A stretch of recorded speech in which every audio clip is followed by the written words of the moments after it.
वक्रतुंड महाकाय सूर्यकोटि समप्रभ निर्विघ्नं कुरु मे देव सर्वकार्येषु सर्वदा। मोर स्नेहर छात्र छात्री माने आज आमे पंचम श्रेणी साहित्य कुसुम पुस्तकर नई गला आपे मथा एही पद्य भागटी को पढ़िबा। एथिरे कवि बटकृष्ण ओझा आम उत्कलमणि गोपबंधुंकर महानता को प्रकाश करछंदी। उत्कलमणि गोपबंधु थिले दुखी दरिद्रर बंधु। से उत्कलवासी मानक पई जीवन देइथिले। सबुबेले से चाहुथिले मो उत्कलवासी केही दुखरे न रहू। से सेथिपई बहुत कष्टरे रही बहुत दुखरे रही अन्य मानक मुहरे हस फुटेबा चेष्टा करथिले एवं दुखी दरिद्र मानकू चूड़ा चावल बांटी बहुत साहाय्य करुथिले। से चाहुथिले मु जेपरी करुछि सेहीपरी मोर कर्मी माने मध्य करंतु। तांको सहित जो सहकर्मी माने थिले सेमाने केबे आडंबरपूर्ण जीवन यापन न करंतु किंबा अजथारे अधिक किसी खर्च न करंतु। जणे उत्कलवासी दुखरे जेपरी अछि सेहीपरी आमे जीवन यापन करिबा पई से मानकु शिक्षा देउथिले। एही कविताटीरे जणे सहकर्मी को से किपरि शिक्षा देइछंदी ताहा फुटी उठिछि। एही कविताटी को वर्तमान मु स्वर सह आवृत्ति करिवि। तुम्हे माने सुन एवं तुम्हे माने भी स्वर सह आवृत्ति करिवो। वर्तमान बोलुछि मन देई सुन। साइकेलटीए किनिब अनंत साइतिछि किछि धन एक कथा जानिले गोपबंधु बाबू एक कथा जानिले गोपबंधु बाबू अथीर होइला मन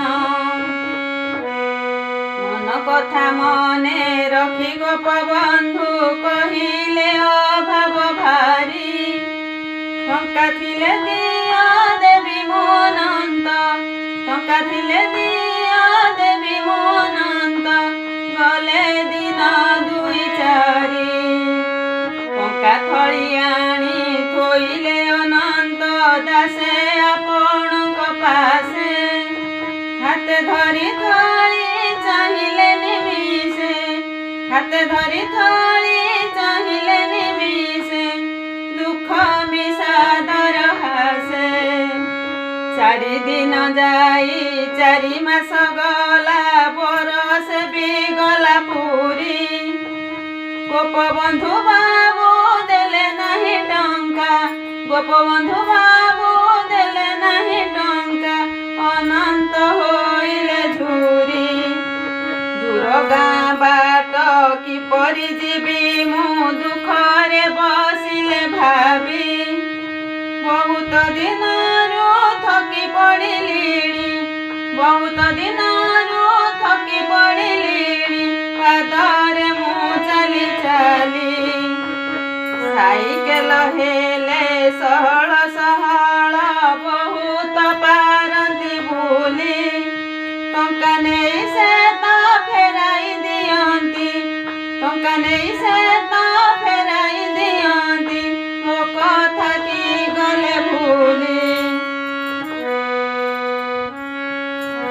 भाभी भाभी दिने बेल काल उंडी कहिले मनर कथा गोपबंधु बाबू हसिले अळप गोपबंधु बाबू हसिले अळप तळकु नुआई मथा तुम टंका कथा अछि मोर मने देई नाही जानी जानी कथा जदि मोर रखिब अनंत कथा जदि मोर रखिब अनंत एई क्षणी देबी आणी बरसा बढी रे घर घर बुली अपंतरा बाट देई पादे चली चली भोकिला लोकर पादे चली चली भोकिला लोकर खबर फेरुछ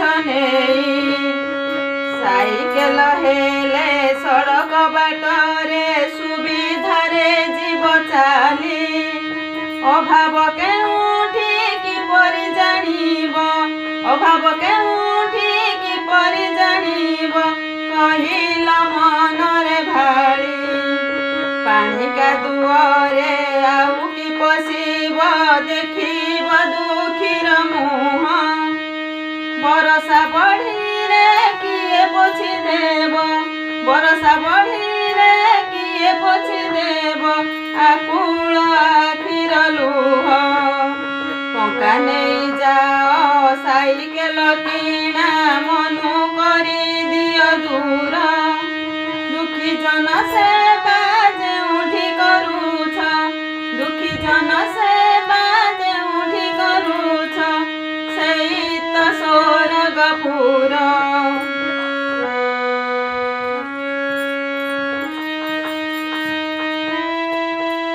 ମଣି ମୁକୁତାର ଝଲକରୁ ବଳି ଶୁଖିଲା ଅଧର ହସ।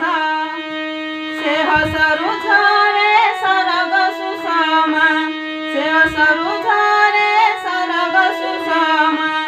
ଦେବତା ହୁଅନ୍ତି ବସ, ସରମରେ ସଢ଼ି ବୁଝିଲେ ଅନନ୍ତ ତାଙ୍କ ମରମର କଥା। ଦାସେ ଆପଣଙ୍କ ଚରଣ ଯୁଗଳେ, ଦାସେ ଆପଣଙ୍କ ଚରଣ ଯୁଗଳେ, ନଇଁଗଲା ଆପେ ମଥା। ପିଲାମାନେ, ଏଇ ପଦ୍ୟଟି ମୁଁ ତ ଆବୃତ୍ତି କଲି, ତୁମେମାନେ ଶୁଣିଲ। ବର୍ତ୍ତମାନ ଏଇ ପଦ୍ୟରେ ଯେଉଁ କଠିନ ଶବ୍ଦ ଅଛି, ସେଇ କଠିନ ଶବ୍ଦକୁ ନିଜ ନିଜ ଖାତାରେ ଲେଖି ରଖ ଏବଂ ତାର ଅର୍ଥ ମୁଁ ଡାକିଦେବି, ଲେଖିବ।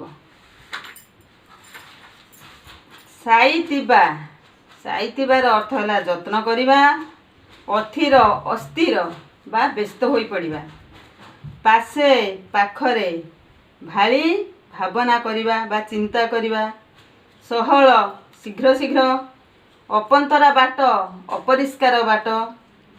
ସୁଷମ ସୁନ୍ଦର, ଉଣ୍ଡିବା ସୁଯୋଗ ଖୋଜିବା। ସରମ ଲଜ୍ଜା, ମରମ ବା ମର୍ମ ମାନେ ମନର କଥା। ହଉ, ଏଇ ଶବ୍ଦ ଗୁଡ଼ିକର ଅର୍ଥ ତୁମେ ଲେଖ। ଆଉ କେତୋଟି ପ୍ରଶ୍ନ ମୁଁ ଦେଉଛି, ପ୍ରଶ୍ନ ଗୁଡ଼ିକୁ ଲେଖ ଏବଂ ତାର ଉତ୍ତର ନିଜ ନିଜ ଖାତାରେ ଲେଖିବ। ଏହି କବିତାରେ ଅନନ୍ତ କିଏ? ସେ କାହିଁକି ଧନ ସାଇତି ରଖିଥିଲେ? ଗୋପବନ୍ଧୁ କେଉଁ ଉପାୟରେ ଅନନ୍ତଙ୍କ ଠାରୁ ଟଙ୍କା ଥଳି ନେଇଗଲେ? ସାଇକେଲଟିକୁ ଅନନ୍ତ କେଉଁ କାମରେ ଲଗାଇଥାନ୍ତେ ବୋଲି ଗୋପବନ୍ଧୁଙ୍କୁ କହିଛନ୍ତି? କେଉଁଠାରୁ ସରଗ ସୁଷମା ଝରିପଡ଼େ ବୋଲି ଗୋପବନ୍ଧୁ କହିଛନ୍ତି? ଗୋପବନ୍ଧୁ ଟଙ୍କା ଥଳି ନେବାର ଉଦ୍ଦେଶ୍ୟ ଜାଣିବା ପରେ ଅନନ୍ତଙ୍କ ମନରେ ଗୋପବନ୍ଧୁଙ୍କ ପ୍ରତି କି ପ୍ରତିକ୍ରିୟା ସୃଷ୍ଟି ହୋଇଥିଲା?